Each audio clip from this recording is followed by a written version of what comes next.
الصلاۃ والسلام شہنشاہ مدینہ الصلاۃ والسلام شہنشاہ مدینہ الصلاۃ والسلام بدھ سکن آیا کہہ کر سر کے بل بدھ گر پڑے بدھ سکن آیا کہہ کر سر کے بل بدھ گر پڑے چھوم کر کہتا تھا کعبہ چھوم کر کہتا تھا کعبہ الصلاۃ والسلام شہنشاہ مدینہ الصلاۃ والسلام شہنشاہ مدینہ الصلاۃ والسلام رب حب لی امتی کہتے ہوئے پیدا ہوئے رب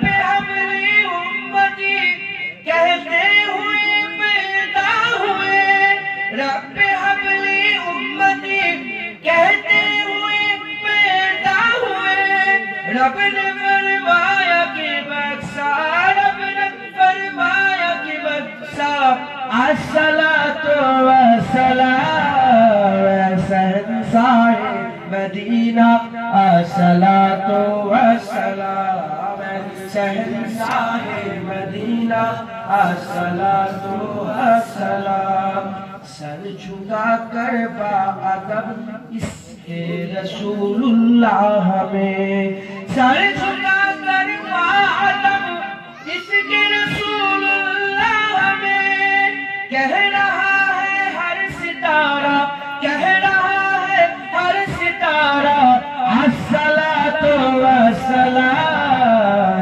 شہنشاہ مدینہ الصلاۃ والسلام شہنشاہ مدینہ الصلاۃ والسلام مومنوں پڑھتے رہو تم اپنے آقا پر درود مومنوں پڑھتے رہو تم آقا اپنے آقا پر درود مومنوں پڑھتے رہو تم اپنے آقا پر درود ہے فرشتوں کا وظیفہ ہے فرشتوں کا وظیفہ الصلاۃ والسلام شہنشاہ مدینہ الصلاۃ والسلام شہنشاہ مدینہ الصلاۃ والسلام جب فرشتے قبر میں جلوہ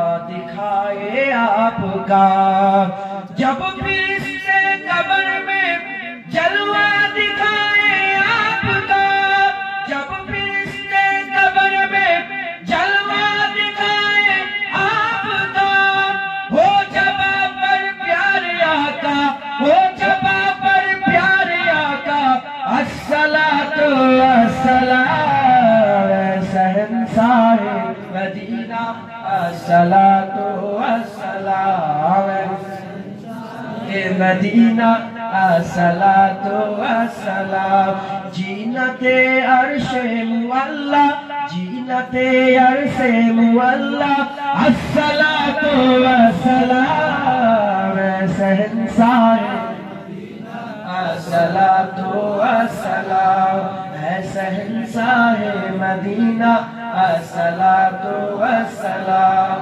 بدھ سکن آیا کہہ کر بدھ سر کے بل بدھ گر پڑے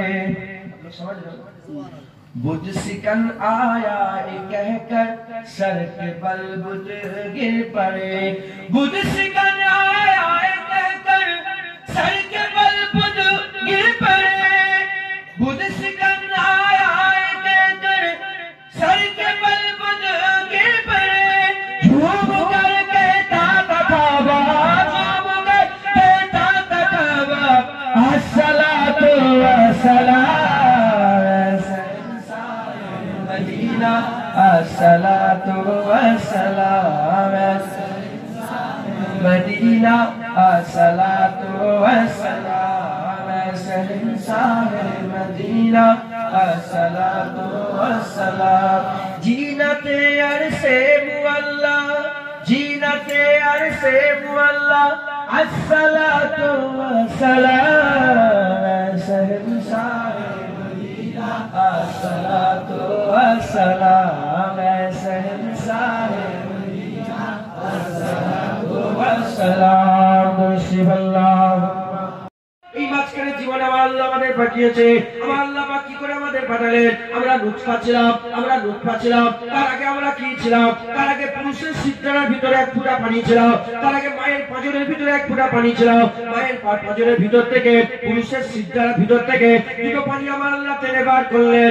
আমার আল্লাহ টেনে বার করে এটা নুতফা বানালেন, নুতফা বানিয়ে আমার আল্লাহকে রক্ত করলেন, আমার আল্লাহ গোশত করলেন। আমার আল্লাহ নির্দিষ্ট সময়ে আল্লাহ চামড়ার পোশাক পরিয়ে দিলেন, ভিতরে হাড় ঘাটতি হলো, ভিতরে দিল কলিজা হলো, ভিতরে সমস্ত কিছু আমার আল্লাহ তৈরি করলেন, ওপরেও সুন্দর করে সাজালেন। আমার আল্লাহ পাক সাজিয়ে সাজিয়ে দুনিয়ায় নতুন সৃষ্টি মানুষ করে বানালেন।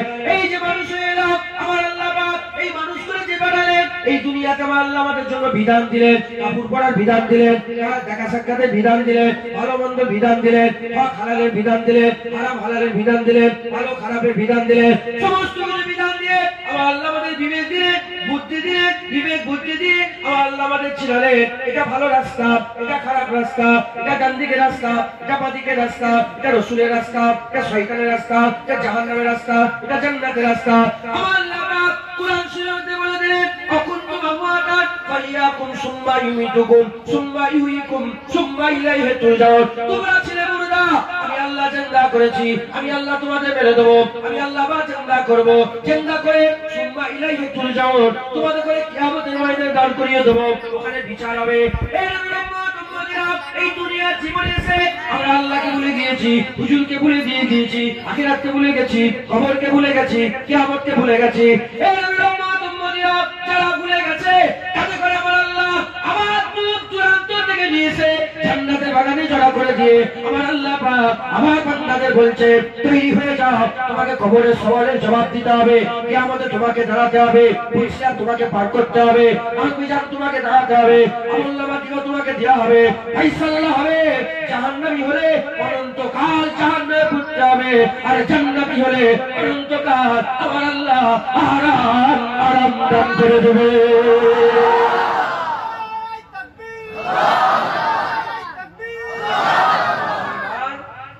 আমার আল্লাহ বুঝাচ্ছে বোঝো। যদি না বোঝে কি হবে? আমার আল্লাহ কিছু এসে যাবে, তোমার ক্ষতি হবে। তুমি নিজের উপরে জুলুম করছো, তোমার ক্ষতি। কোন মা তার বাচ্চাকে আগুনে ফেলে দেবে? যদি বল, মা সবসময় ছেলেকে বুকের মধ্যে জড়িয়ে রাখতে, এখন ছেলে নুক্কে নুক্কে উঠে 10 তলার উপর থেকে যদি ঝাম মেরে দেয়, মা কি করবে? ঢুকছে, বুঝতে পারছে না। সমাজদারকের ইশারায় কাফির। যারা বুদ্ধিমত লোক, যারা ফিকির করে চিন্তা করে, আল্লাহ কুরআনে বলছে, কুরআনে তার জন্য হিদায়াত আছে। যারা চিন্তা করেন তারা কুরআন থেকে কিচ্ছু পাবে না। আল্লাহ ভালোবাসে, খাওয়াচ্ছে আল্লাহ, পড়াচ্ছে আল্লাহ, দেখাচ্ছে আল্লাহ, শোয়াচ্ছে আল্লাহ, সুন্দর চোখ দিয়েছে, হাত দিয়েছে, পা দিয়েছে, নখ দিয়েছে, কত লোককে অন্ধ করে তোমাকে আল্লাহ চোখ দিয়েছে, কত লোক কালা করে তোমাকে আল্লাহ কান দিয়েছে, কত লোককে বুবা করে তোমাকে আল্লাহ জুবান দিয়েছে, কত লোককে আমার আল্লাহ প্যারালাইসিস তোমাকে আল্লাহ হাঁটাচ্ছে, কত লোককে লুড়া করে তোমাকে আল্লাহ ধরাচ্ছে। হ্যাঁ, আমার আল্লাহ পাক আমাদের ভালোবাসে।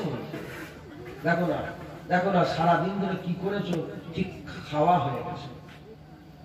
যদি বলে ঠিক খাওয়া হয়ে গেছে।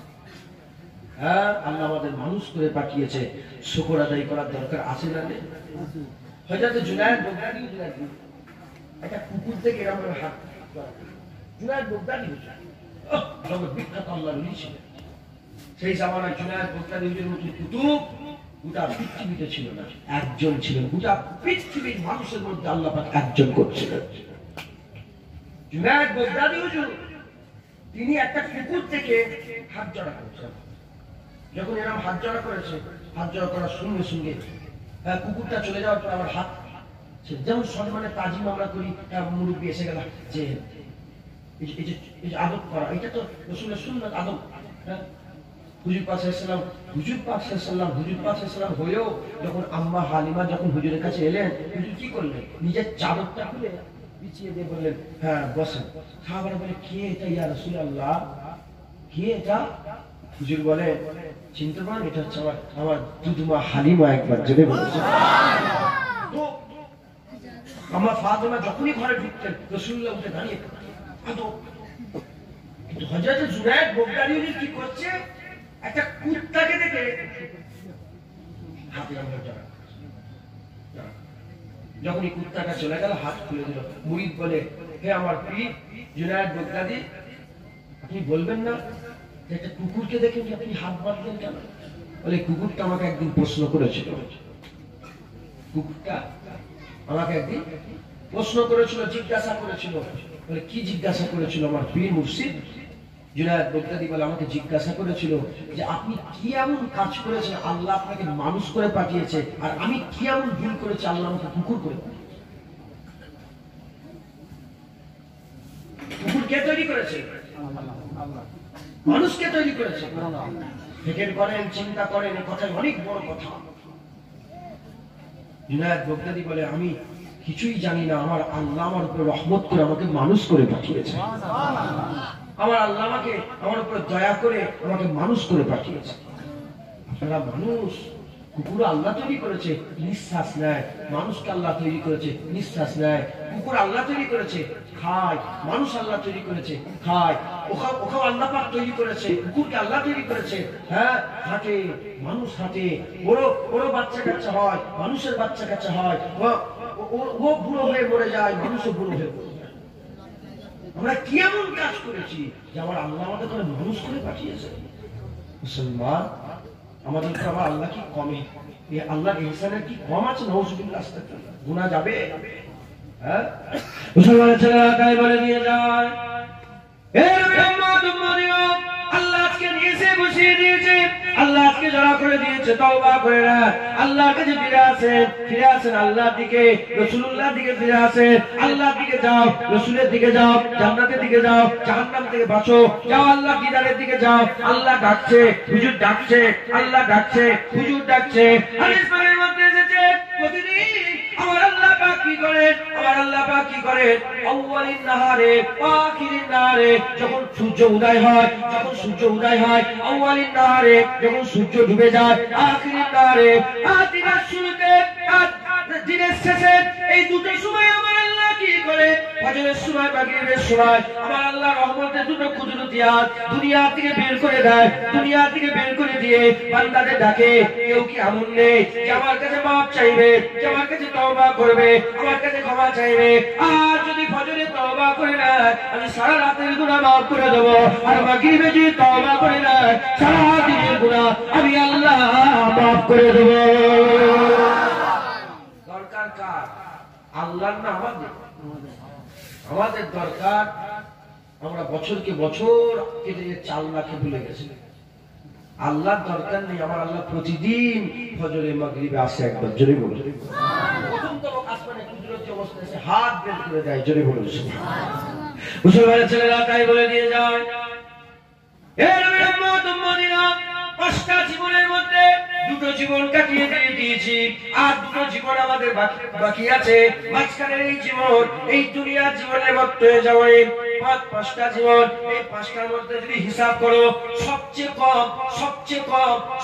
কম হচ্ছে দুনিয়ার জীবন। কুরআন শরীফে আল্লাহ বলছে কিয়ামতের ময়দান, হাসরের ময়দান, বিচারের ময়দানটা আল্লাহ টেনে বড় করে দেবে, টেনে বড় করে দেবে। কত বড় করে দেবে?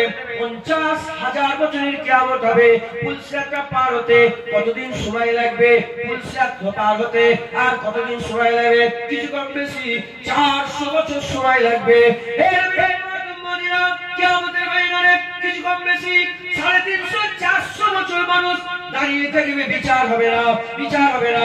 তাই বলি মুসলমান, তৈরি হয়ে যাও, রেডি হয়ে যাও। আর মুনাফিকদের কথা শুনো না। মুনাফিকরা কি বলছে? আর নামাজ হবে না, আর মানুষ এই ইবাদত করতে পারবে না। না মুসলমান, খবরদার তাদের কথা শুনবে না, আবার ইবাদত করো। যেমন বিশ্বব্যাপী জগৎ বিখ্যাত মত করছিল, আল্লাহর কাছে ফিরে এসেছে, জগৎ বিখ্যাত তৈরি হয়েছে। পক্ষরা চলে আসো, আমার আল্লাহ আবার ওলি বানিয়ে দেবে।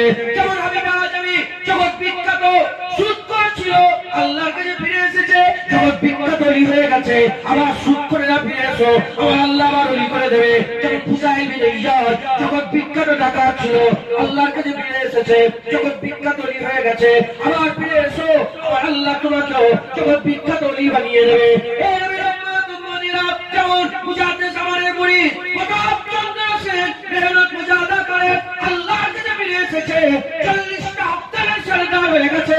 আবার মেহনত করো, আমার আল্লাহ পাক আবার আপনাদের মধ্যে থেকে আমাদের মধ্যে থেকে গৌস বানিয়ে দেবে, কুতুব বানিয়ে দেবে, আফদাল বানিয়ে দেবে, সালিন বানিয়ে দেবে, কাপ্তাই মালাবাদের ফকির বানিয়ে দেবে, মোমেন বানিয়ে দেবে, মুত্তাকি বানিয়ে দেবে, মুখলিস বানিয়ে দেবে, মুখলাস বানিয়ে দেবে, আবেদ বানিয়ে দেবে, জাহেদ বানিয়ে দেবে। আমার আল্লাহ পাক আবার ওলি বানিয়ে দেবে। মুসলমানের ছেলেরা মেহনত করো, আমার আল্লাহ পাক আবার তোমাদের মধ্যে আমাদের মধ্যে আমার আল্লাহ জান্নাতের কাবে দিদারের কাবে বানিয়ে দেবে।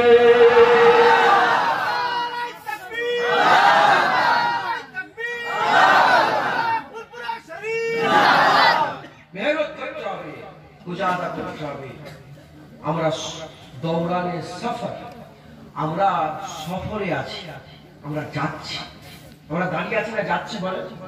গত জুম্মা এই জুম্মা জুম্মা জুম্মা 7 দিন হয়ে গেল, হ্যাঁ ওই জুম্মা এই জুম্মা হয়ে গেল। তার আগে জুম্মা চিন্তা করো, তার আগে জন্য চিন্তা করো, হ্যাঁ মুরব্বীদের বাপগুলো ইন্তেকাল হয়ে গেছে 30 বছর 20 বছর। মুরব্বীরা এত মুরব্বী হয়ে গেছে, বাপটাকেও পার করে দিয়েছে। আমার দাদুজানের বয়স ছিল 67 বছর, দাদুজনের বয়স ছিল। বড় চাঁদান প্রায় 79 বছর ইন্তেকাল হয়ে গেল, মানে বাপের থেকে বড় বয়সে বড় হয়ে ইন্তেকাল। এখানে সব বাপের থেকেও বয়স বড় হয়ে লোক বসে আর আছে না নেই বলে, হ্যাঁ দেখ দেখ করতে করতে সকাল হয়ে গেল, দেখ দেখ করতে করতে বলে দেখ এই রাত আছে, রাত থাকবে। আমার আল্লাহ অন্ধকার সরিয়ে আলো করে দেবে। আল্লাহ কোরআনে এক জায়গায় কসম খেচ্ছেন দিনের অন্ধকারের মানে রাতের শেষের কসম, কসম যখন রাত চলে যায় আল্লাহ কসম খেচ্ছেন। কসম খেলে বলছে এই কসমে যারা ফেকেল করে তারা জানবে এই কসমের মানে মতলব। আমি শুনলাম, শুনে চিন্তা করলাম যে কি আল্লাহ পাক কি বলছেন, আল্লাহ পাক কি বলছেন, একটু ফেকেল করলাম, চিন্তা করলাম, আমার মন বললো যে আল্লাহ পাক বলছেন যে তোমরা যে আযাবে আছো, কষ্টে আছো, যে তোমাদের উপরে যে আযাব কষ্ট হচ্ছে, একটু সবর করা শকর আদায়, একটু সবর করো। হ্যাঁ অন্ধকার গেল গেল বলে কথা, এক্ষুনি আলো এসে যাবে। বললেই কবরে রাসূলুল্লাহ, বললেই কবরে আল্লাহ জান্নাতের একটা টুকরা পাঠিয়ে দেবে, বললেই কবরে আমার আল্লাহ আজিম খানার ব্যবস্থা করে দেবে। মুসলমানদের জান্নাত কিয়ামতের পরে নয়, মুসলমানদের জান্নাত মরার সাথে সাথেই কবরে। আল্লাহ রাসূল বলেন নেককারদের কবর জান্নাতের বাগান সমূহেই একটা বাগান, আর বদকারদের কবর জাহান্নামের গর্তই একটা গর্ত। আমরা দৌড়ানে সফর আছি, এই মঞ্জিলে পৌঁছে গেলাম। আমি ফুলবাসী থেকে এসেছি, এখান থেকে ফুলবাসী মিটিং হচ্ছে ধরেন মধ্যমগ্রাম, কি বলে মধ্যমগ্রাম। আমি এখান থেকে মধ্যমগ্রাম চলে গেলাম, মধ্যমগ্রামে দাঁড়িয়ে আছি। মানে এখান থেকে মধ্যমগ্রাম 40 কিলোমিটার, মধ্যমগ্রাম থেকে ফুলপুরা 40 কিলোমিটার, মাঝখানে আমি দাঁড়িয়ে আছি। এদিকেও অনেকটা রাস্তা পার হয়ে চলে এসেছি, এদিকে অনেকটা রাস্তা আরো বাকি আছে, মাঝখানে আমি আছি। এবার আমি দাঁড়িয়ে বেরোচ্ছি, আমি তো এরকম ঠক করে চলে যাবো না, হ্যাঁ 1 কিলোমিটার কমবে, 2 কিলোমিটার কমবে, 3 কিলোমিটার কমবে, 4 কিলোমিটার কমতে কমতে কমতে কমতে কমতে কি হবে, একটা সময় এসে যাবে আমি ফুলবাসী পৌঁছে যাবো। এই আজকে আল্লাহ যদি নিয়ে যাই, আমার অ্যাক্সিডেন্ট ও ব্যাপার আলাদা, আমি বুঝাচ্ছি আল্লাহ যদি নিয়ে যায় দেখবেন ঠিক ইনশাল্লাহ পৌঁছে যাবো। যত গাড়ি চলবে তত কিলোমিটার কমবে। ওই রকম দ্বারা আমাদের সফর শুরু হয়েছে আখিরাত থেকে, আমরা দুনিয়ায় এসেছি, আবার যাবো কোথা বলে আখিরাতে। এই যে দৌড়ানের সফরের মাঝখানে আমরা আছি। যেমন মধ্যমগ্রামে ধরেন 2 ঘন্টা বসে অপেক্ষা করছি, দুনিয়া তো এরকম 20 বছর অপেক্ষা করছে। মধ্যমগ্রামে যখন 5 ঘন্টা অপেক্ষা করছি, দুনিয়াতে 50 বছর অপেক্ষা করছে। মাঝখানে হুজুর পাক সাল্লাল্লাহু আলাইহি ওয়াসাল্লাম বলেছে আমার কাছে দুনিয়া কেমন, হুজুর বলছে আমার কাছে দুনিয়া এমন হচ্ছে, আমি সফর শুরু করেছি, মাঝখানে প্রচন্ড রোদের তাপ, একটা গাছ থেকে গাছের তলে একটু বসে আছে, হ্যাঁ গাছের তলে একটু বসে আছে, আবার আবার গাছের তলে উঠে পড়ে আবার সফর শুরু করে। দুনিয়ায় হুজুর পাক বলছে দুনিয়ায় আমার কেমন ধারা, গাছের তলে একটু ওই রকম ধারা, দুনিয়াটা আমাদের সকলের মাঝখানে। এদিকেও অনন্ত কাল, শেষ নেই। আল্লাহ আমাদের কাছে তিনটে কাল, কটা কাল বলে? অতীত কাল, বর্তমান কাল, ভবিষ্যৎ কাল। আমার আল্লাহর কাছে একটা কাল। কটা কাল বলে? যেটা হয়ে গেছে সেটাও জানে, যেটা হচ্ছে সেটাও জানে, যেটা হবে সেটাও জানে। আল্লাহকে সব বর্তমান, একবার জোরে বলুন আল্লাহকে সব, আল্লাহ সব জানেন, একবার জোরে বলুন। হচ্ছে, হবে, হয়েছে, সব জানেন। আমার আল্লাহ পাক আমাদেরকে দুনিয়ায় পাঠিয়েছে, আমাদের সফর শুরু হয়েছে। আমরা আখিরাত থেকে মানে এসেছি, অনন্তকাল শেষ নেই, আগেও অনন্তকাল শেষ নেই, মাঝখানের এই জীবন, এই জীবনটাই যেমন ফুলপুরা শিবে গেলে 1 কিলোমিটার কমলো আরো কাছে গেলাম, 2 কিলোমিটার কমলো আরো কাছে, 10 কিলোমিটার কমলো আরো কাছে, ওই রকম দ্বারা একটা জুম্মা কমলো আরো কাছে হয়ে গেলাম। শুনছেন আপনারা? 2টো জুম্মা কমলো আরো কাছে হয়ে গেলাম, 10টা জুম্মা কমলো আরো কাছে হয়ে গেল। মুসলমান দেখ দেখ করতে করতে সন্ধ্যে হয়ে যাবে, দেখ দেখ করতে করতে অন্ধকার সরে আমার আল্লাহ আলো ফুটিয়ে দেবে। কারণ যেমন দিন ফুটে, দিন সরে অন্ধকার আসে, আবার অন্ধকার সরে আলো আসে। দুনিয়ার কিছু মানুষ আলোতে আছে বললেই অন্ধকার হয়ে যাবে, আরামে আছে বললেই কষ্টে, আবার কিছু মানুষ কষ্টে আছে বললেই আলো হয়ে যাবে, বললেই আল্লাহ আলো করে দেবে, চির শান্তি জান্নাত দান করে দেবে। জোরে বলুন মুসলমানের ছেলেরা তাই বলে নিয়ে যায়, এর বিরুদ্ধে আল্লাহ রাস্তায় আমাদের এখানে মুসাফির হতে হবে, মুসাফির হতে হবে। মুসলমানের ছেলেরা আমি আরবে যাচ্ছি, আমি আরবে যাচ্ছি, বাইতুল্লাহ আল্লাহর ঘর, আমি আপনাদের এখানে আল্লাহর দিকে যেতে বলছি, হাবিবুল্লাহর দিকে যেতে বলছি।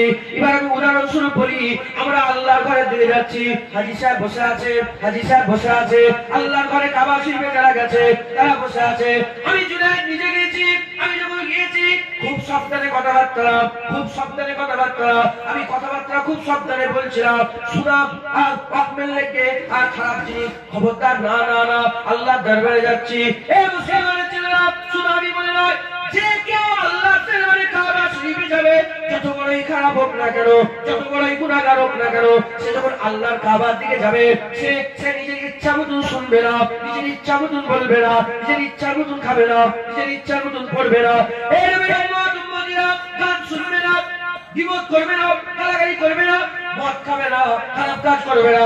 যদি জিজ্ঞাসা করা তুই এরকম চিনিস না, কেন এরকম হয়ে গেলি, সে উত্তরে বলবে না না, আমি আল্লাহর ঘর কাবায় যাচ্ছি, আমি বাইতুল্লাহ যাচ্ছি, আমি কাবাতুল্লাহ যাচ্ছি, আমি আল্লাহর শহর মক্কা শরীফে যাচ্ছি। আমার চলাফেরা, আমার উঠা বসা সব পাল্টে গেছে, আমি আল্লাহর কাবার দিকে যাচ্ছি। সে যখন ওখান থেকে ফিরে চলে আসে, আবার কি জীবনে করলো ওটা আলাদা ব্যাপার। যখন আল্লাহর দিকে যায় সে কোনোদিন খারাপ কাজ করে না, কাবার দিকে যায় কোনোদিন খারাপ কাজ করে না। ওই রকমই না, আমরা সবাই দৌড়ানোর সফরে আছি, আমরা আল্লাহর দিকে যাচ্ছি, আমরা গাড়িতে আছি, আমরা আল্লাহর দিকে যাচ্ছি, পৃথিবী নামক গাড়িতে আছি, আমরা আল্লাহর দিকে যাচ্ছি। পৃথিবী এরকম ঘুরছে ঘুরছে ঘুরছে, যত ঘুরছে দিন কমছে, যত ঘুরছে দিন কমছে, যত দিন কমছে তত আল্লাহর আখিরাত আরো নৈকট্য লাভ হয়ে যাচ্ছে, আরো কাছাকাছি চলে আসছে। তাহলে আল্লাহর ঘর কাবাতুল্লাহ বাইতুল্লাহ যেতে গেলে তোমার চলা যদি এত সুন্দর হয়ে যায়, তাহলে আল্লাহর দিকে যাচ্ছ, তোমার চলা কেমন হবে? মুসলমানের ছেলেরা আল্লাহর দিকে গেলে গাড়ি যেতে নেই, গাড়িওয়ালা হয়ে যাও, নামাজ কাজা করে যেতে নেই, নামাজি হয়ে যাও, খারাপ কাজ করে যেতে নেই, ভালো হয়ে যাও। তুমি ভালো হয়ে যাও, তুমি তোমার সফরটা ঠিকঠাক ভাবে কাটিয়ে দাও। খোদার কসম, আমার আল্লাহ মরার সাথে সাথে দায়িত্ব নিয়ে দেবে, কবরে আল্লাহ পার করে দেবে, পুলিশে আল্লাহ পার করে দেবে, বিজানি আল্লাহ পার করে দেবে, আমলনামে আল্লাহ পার করে দেবে, জান্নাতে আল্লাহ ঢুকিয়ে দেবে, হুজুরের সাথে আমার আল্লাহ বসিয়ে দেবে, আর পর্দা তুলে আমার আল্লাহ বিদায় দিয়ে দেবে। বুঝতে পারলেন? আওয়াজ বুঝার ব্যাপার, আওয়াজ শুনে জানবে, সামান্য জিনিস। আপনার হাজী সাহেব যারা আছেন, যে কোনো লোক, দাঁড়িয়ে সেটা বেনামাজি বেরোজা যেমনই লোক হোক না কেন, আমাকে একজন বলে দেন, সে গুন্ডা মাস্তান ধরেন, বড় একটা খারাপ লোক, সেও যদি আল্লাহর কাবার দিকে যায়, বলেন সিগারেট খেতে খেতে যাবে, সে গান শুনতে শুনতে যাবে, মদ খেতে খেতে যাবে, জেনা করতে করতে যাবে, সামনে সব যেমন যেমন গ্রামে গঞ্জে এখানে ওখানে ঘুরে চোখ দিয়ে জেনা করে, খারাপ মেয়েদের দিকে খারাপ নজরে তাকায়, ওই লোকটাই যখন আল্লাহর কাবার দিকে যাবে, মেয়ে দেখলে মাথা হ্যাট করে নেবে, না আমি আল্লাহর কাবায় যাচ্ছি। হ্যাঁ, তাহলে কাবাই গেলে যদি তোমার হাল পাল্টে যায়, শুধু দিলের মধ্যে পয়দা কর আমি আল্লাহর কাছে যাচ্ছি, আমি আল্লাহর দিকে যাচ্ছি। একবার জনে বল, আর কিছু হবে না। চিন্তা করো যে আল্লাহর দিকে যাচ্ছি, জওয়ান ऐसा दिन नहीं रहेगा, তোমাদের হাল পরিবর্তন হয়ে যাবে। কি বলেন, কি হয়ে যায় বলেন? হাল। একটা হিন্দুর ঘরের ছেলে খাজা মাইনুদ্দিন চিশতি হুজুর যখন খেমায় আল্লাহ পাক হুজুর পাক সাল্লাল্লাহু আমাদের জন্য হিন্দুস্তানে আতা করেছে। একবার জোরে বলুন, হুজুর আমাদের ঘরে খাজা মাইনুদ্দিন দিয়েছে। জোরে বলুন, সুবহানাল্লাহ। কে দিয়েছে বলেন? খাজা মাইনুদ্দিন চিশতি হুজুরের ওসিলাতে গোটা হিন্দুস্তানে 90 লক্ষ ইমানের কালেমা পড়ে মুসলমান হয়েছিল। এই খাজা মাইনুদ্দিনকে কে হিন্দুস্তানে পাঠিয়েছিল বলেন? কোন রিওয়ায়াতে আছে হুজুর পাক নিজের হাতের উপরে নকশা করে বলেছে এই রাস্তা ধরে হিন্দুস্তানে যে আমার উম্মত গুলোকে মুস্তাফার দাওয়াত, আল্লাহর দাওয়াত দিয়ে দাও। হযরত খাজা মাইনুদ্দিন হুজুরের ওসিলায় হুজুর আমাদের করে দান, হুজুর আমাদের করে তোহফা দিয়েছে। আর হুজুরের তোহফা কি? হিন্দুস্তানের বাদশা খাজা মাইনুদ্দিন চিশতি। একবার জোরে বলুন সুবহানাল্লাহ। হুজুর আমাদের করে যখনই যা দিয়েছে ছোট কিছুই দেয়নি, সব বড় দিয়েছে। কি দিয়েছে বলেন? হ্যাঁ, আর আমার আল্লাহ হুজুরকে ছোট কিচ্ছু দেয়নি, সব বড় দিয়েছে। রহমান আল্লাহ, আর আল্লাহ বলছে রাহমাতাল লিল আলামিন মুস্তাফা। দয়া আল্লাহর কাছে, আর আল্লাহ বলছে জগতে যদি দয়ার দরকার হয় তোমাদের লেগে মুস্তাফাকে দয়া করে দিয়েছি, মুস্তাফাকে রহমত বানিয়ে দিয়েছি। কার রহমত? আল্লাহর রহমত। একবার জোরে বলুন সুবহানাল্লাহ। হুজুরকে যেমন আল্লাহ সব বড় দিয়েছে, হুজুরও তার উম্মতকে সব বড় দিয়েছে। হ্যাঁ, মুসলমান সেই হুজুর পাক সাল্লাল্লাহু আলাইহি ওয়াসাল্লাম রাসূলুল্লাহকে পাঠালেন। দেখেন জওয়ান ছেলে শোনো, বিরক্ত হচ্ছেন না? বিরক্ত হন না তো? অল্প সময় দুটোর কথা বলছি শোনে। খাজা মাইনুদ্দিন চিশতি যখন এলেন, এসে সারাবার পাহাড় ওই এলাকায় যখন আজমির শরীফের ওখানে যখন খেমা গাড়লেন, হ্যাঁ, হুজুর তো একা, এতদিন পীরের খেদমতে ছিল। আনিসুল আরওয়াহ বলে হুজুরের নিজের হাতে লেখা কিতাব, হুজুর ওই কিতাবের মধ্যে বলছে আমি আমার পীর মুর্শিদের খেদমতে 20 বছর কাটিয়ে দিয়েছি। কত বছর বলে? 20 বছর কাটিয়ে। তো হুজুর বলছেন যে এরকম হুজুর এসেছেন, আনিসুল আরওয়াহ কিতাব হুজুরের নিজের হাতে। হুজুরের পীরের থেকে জুদা হয়ে গেছে, পীরের থেকে কি হয়ে গেছে বলে? জুদা হয়ে গেছে। হুজুর খান করছে বলে খাজা মাইনুদ্দিন চিশতি খান। একটা ছেলে, হিন্দুদের ছেলে, মানে অন্য ধর্মের ছেলে বাইরে থাকে, সে বাড়িতে এসেছে। জওয়ান বাড়িতে এসে যাতায়াতের রাস্তায় যখনই খেমার পাশ দিয়ে যায়, দেখে খাজা মাইনুদ্দিন কাঁদে। করে বলে বাড়িতে গিয়ে মাকে বলে ওখানে কি একটা বাবা এসেছে মুসলমানদের, হ্যাঁ, এত কাঁদে কেন? বলে আমি জানিনি বাবা, তুমি যে জিজ্ঞাসা করো কেন কাঁদে। তো একদিন পর্দা তুলেছে, পর্দা তুলে বলে মুসলমানদের বাবা, মুসলমানদের পীর, আপনি এত কাঁদেন কেন? বলে আমি আমার পীরের মহব্বতে কাঁদি। কিসে কাঁদি বলে? বলে বলে পীরের আমার মহব্বত কাঁদতে, মহব্বতে আমার কান্না কিসে? হ্যাঁ, তুই কাঁদবি, যে তুমি বুঝবে না, যে কাঁদে সে, যে মহব্বত করে সে জানে। বলে আমিও কাঁদবো, দেখুন আমিও কাঁদবো, আমিও কাঁদতে চাই, মহব্বতে আমিও কাঁদতে চাই। খাজা মাইনুদ্দিন বলে দুটো শর্ত, একটা মুসলমান হতে হবে, আর একটা কি? হুজুর বললেন একটা মুসলমান হতে হবে, আর একটা আমার মুরিদ হতে হবে, আমার সাথে থাকতে হবে। বললো ঠিক আছে, আমি মাকে জিজ্ঞাসা করি। মায়ের কাছে গেছে, যে বলে যে মা আমি এরকম ভাবে কাঁদতে চাই, মহব্বত করতে চাই, আমাকে মুসলমান হতে হবে। মা বলে তুই তো যেদি ছিল, আমি বলতে পারবো না, তুই যেটা করি তোর ইচ্ছা। ছেলে মুসলমান হয়, মুসলমান হয়ে পীরের সাথে থাকে। মুসলমানের ছেলে একটু খেয়াল করে শুনে রেখে দেখ, এর বিড়ম্বনা এই কথাটা আমি জোয়ারদের লেগে বলছি, যারা বেখবর, আল্লাহ সম্বন্ধে বেখবর, আখিরাতের সম্বন্ধে বেখবর, খারাপ কাজ বাজে কাজ, এই খবরদার নিরাশ হয়ে যেও না। দেখো দেখো আমি উদাহরণস্বরূপ কি বলে দিয়ে যাচ্ছি, দেখো ওই জোয়ান